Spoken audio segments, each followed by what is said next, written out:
There's never a dull moment when it comes to the Brian Koberger University of Idaho quadruple homicide.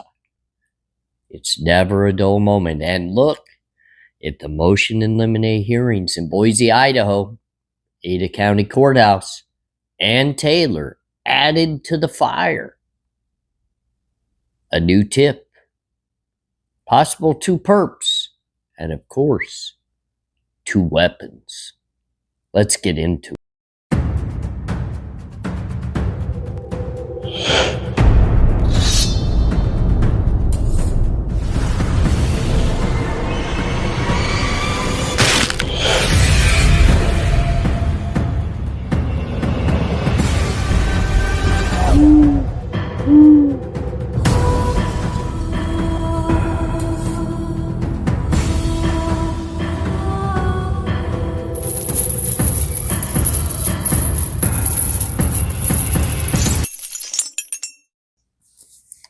That's right, ladies and gentlemen. I'm A.R. Hayes. This is Convict's Thoughts, and I was in that Ada County Courthouse where Brian Koberger sat just feet in front of me, and Ann Taylor and Massot and the defense team for Mr. Koberger stepped up to the plate on what seemed to be a difficult day of motions and arguments back and forth with the judge, Judge Hippler. But it became very interesting when we learned straight out of the defense's mouth, they're investigating. They are investigating possible multi-perps, multi-weapons, and it's all based off of a tip. See, this isn't new for the defense, ladies and gentlemen. These things happen in cases where not only does law enforcement or the agencies that are investigating a crime, or even the prosecution, receive tips that lead them to potential arrest and charged defendants like Brian Koberger. But that's right. The defense has to put together an investigation that could potentially prove their client as a not guilty partaker of the crime. And we know, we've heard since the very beginning of all of this, Brian Koberger professed his innocence. He stated clearly he could not wait to be exonerated. Now, it's been years. We're going on to almost 3 years of this case. It's crazy to fathom back to the very initial days before Brian Koberger's name came to all of us, before the arrest was made, how many different theories or thoughts of potential suspects there were. It was wide open and across the board. But I'll tell you now, the times have not changed all that much. Of course, you have the people, the community of individuals that are very set in their minds and in their hearts that Brian Koberger is the culprit and committer of this crime. But you have many that still hold true to the innocent until proven guilty rhetoric of life. And they just haven't put together the connective dots that makes this case seem common sense. Multi-perps. I used to really lay back and think about this case, and I would look in my mind, deep within, how do you control a crime scene like this as an individual committer of this crime? And I never found an answer to it. The layout of this home leads me to believe it would be extremely difficult as a single person to be able to get in and out of this home in a timely manner while committing this crime. Many people have pushed their thoughts upon me to look at the fact that Brian Koberger, the suspected person by many of committing this crime, entered the home with the mission of making his way up to the third floor bedroom of one of the victims, his target, which still, if I have to remind you, let's come back here real quick. There is been statements made in the very courtroom, and it's time and time again now. It wasn't one statement that could have potentially been an error. It's a confirmed statement. There is no connection between Brian Koberger and these victims or anybody within that home. What's crazy to think about that, if you take away a connection, you cannot prove motive. No connection, no motive. And I get it. Maybe step on my own toes to make sure I'm in a reality check for so many that pursue it. I get it. Could Brian Koberger potentially be a serial killer? Could he be the mindset of a Ted Bundy or one of those? I don't think so. I don't see it. But what would I know? What would I know? I don't have all the answers to the whys, the hows, the ifs, the whens. I just happen to have been incarcerated with people that were kind of like the Bundys and those that commit these crazy crimes. I don't see it within Koberger. But getting back to the point of a 3-story home, 2 of the victims on floor 2, where the back sliding door is presumed to be the entrance of the perp. 3rd story, very small area, confined, where 2 of the victims, best friends, had their own rooms, their own beds to sleep in. One of those rooms actually had a bigger bed than the other, yet they chose to sleep in Maddie's room with the very small twin bed in it and far less moving room within it. It's weird, but okay. That's 4 victims, ladies and gentlemen. 2 different floors, opposite sides of the home. But one of the key factors is all of this is one of the survivors' bedrooms is literally attached to not only the entrance that they claim the perpetrator came through, but also at the very base step of the stairs that would have to be taken to the 3rd floor. This doesn't make any sense for a single perp, because how do you control the settings of this floor plan to be able to not only commit the crime that supposedly everybody says that you've planned for time and more time, but also to be able to get away from that crime scene without detection or being caught altogether. And this is why I find it difficult for a single perp. You enter the back sliding door into a bedroom door right in front of you, where you have to make a decision to go upstairs, where most have claimed the potential target of this crime was, or you have to make a left and down a hallway to where your other 2 victims were, one of them being a very large male. So many people have claimed stalking of this home. But if that were the absolute case, if there was truly stalking of this home happening, wouldn't that individual know that this was a 6-person residing home, because I guarantee you Ethan spent the night with his girlfriend more often than once.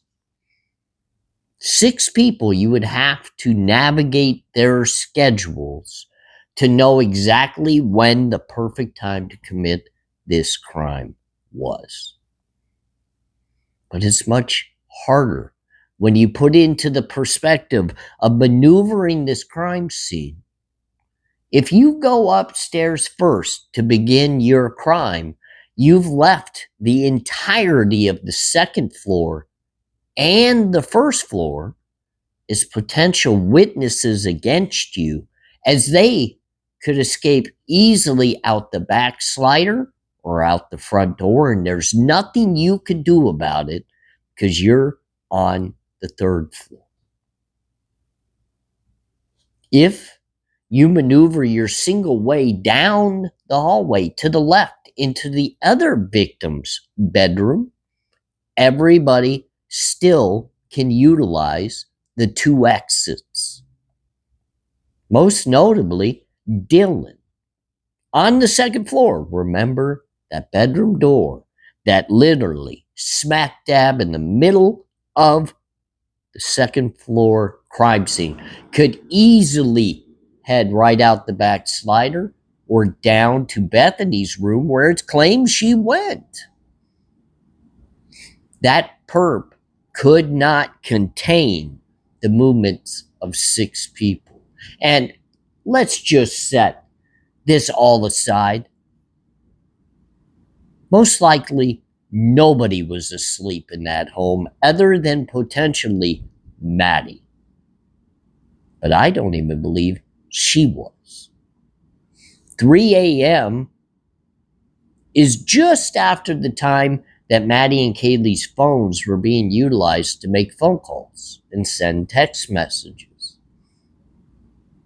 I understand that it's not hard to fall asleep in an hour, but you have to realize, based upon testimony of what I say is an unreliable source, there was movement still happening within the home. Possibly Kaylee making noises that made it seem as though she was playing with her dog. And ladies and gentlemen, Xana and Ethan, or one or the other, got a DoorDash delivery at the very exact time that law enforcement utilizes at the initial point of this crime happened. A single perp can't contain the crime scene. And that's why it makes sense. And the defense, I believe, is spot on when they make the assumption and the claim 2 perps, 2 weapons. That makes sense. Upstairs, second floor, one moment, one time. Boom. Get this crime on.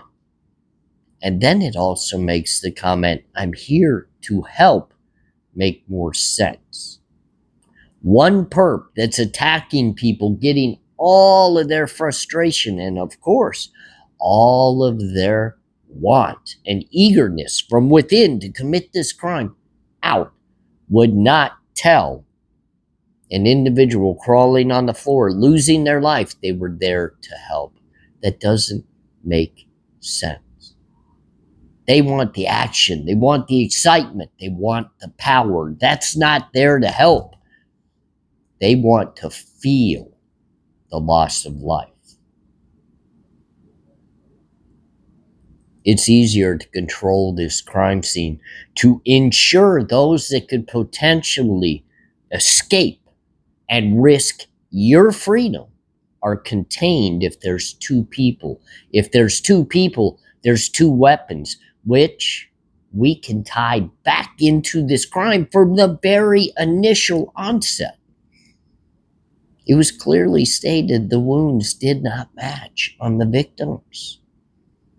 Even the coroner, even the woman that showed up at the crime scene and had to wait hours upon hours to be able to get to the bodies, made it quite clear this is not a 1-weapon crime. I get it. Law enforcement found a knife sheath. That's not That is not a weapon of this crime. That knife sheath did not take a life. It did not inflict a wound. And the defense, in their minds, clearly feel as though it was placed. Now, it'll be very interesting to hear the very explanation of placed. But if we fast forward till now, there's a tip that the defense has jumped on and is investigating.